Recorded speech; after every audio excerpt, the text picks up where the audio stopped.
একটি গণতান্ত্রিক বৈষম্যহীন শোষণমুক্ত সমাজ প্রতিষ্ঠার লক্ষ্যে একটি আগামী প্রজন্মের জন্য দাসযোগ্য একটি বাংলাদেশ গড়ে তোলার লক্ষ্যে জনগণের মৌলিক অধিকার, গণতান্ত্রিক অধিকার, মানুষের কথা বলার অধিকার, ন্যূনতম চিকিৎসার অধিকার, সর্বোপরি একটি স্বাধীন সার্বভৌম বাংলাদেশের নাগরিক হিসেবে মাথা উঁচু করে বেঁচে থাকার অধিকারের জন্য যে আন্দোলন করেছে, যে সংগ্রাম করেছে, সেই সংগ্রাম আমাদের এখনো অব্যাহত আছে।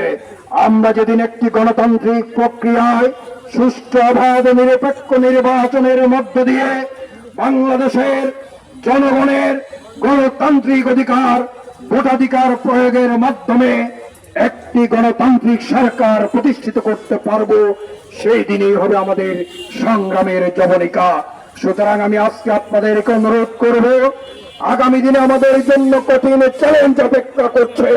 সেই চ্যালেঞ্জ মোকাবেলার জন্য আমাদেরকে আরো ঐক্যবদ্ধ হতে হবে, সুসংহত হতে হবে।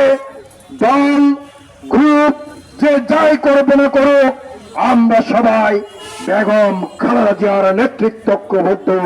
আমাদের ভারপ্রাপ্ত চেয়ারম্যান তারেক রহমানের নেতৃত্ব ঐক্যবদ্ধ। শহীদ রাষ্ট্রপতি জিয়াউর রহমানের যে 19 দফা কর্মসূচি, পরবর্তীতে রাষ্ট্র সংস্কারের জন্য আমাদের ভারপ্রাপ্ত চেয়ারম্যান দেশনায়ক তারেক রহমানের যে 31 দফা কর্মসূচি, আজকে বাংলাদেশে রাষ্ট্র সংস্কারের কথা উঠেছে, কিন্তু তারেক রহমান 2023 সালের জুলাই মাসে এই 31 দফা সংস্কার কর্মসূচি দিয়েছিল, যেটা আজকে বৈষম্য বিরোধী ছাত্র জনতা গণঅভ্যুত্থানের মধ্য দিয়ে সরকারের পতনের পর বিভিন্ন রাজনৈতিক দল যে সংস্কারের কথা বলছে, সেই সংস্কারের কথা কিন্তু আমাদের নেতা তারেক রহমান 23 সালের জুলাই মাসে ঘোষণা করেছে।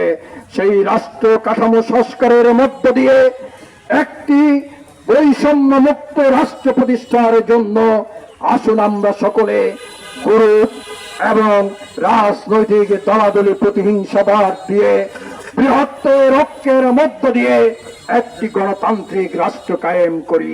প্রিয় সমাবেশ, বক্তব্য দীর্ঘায়িত করব না।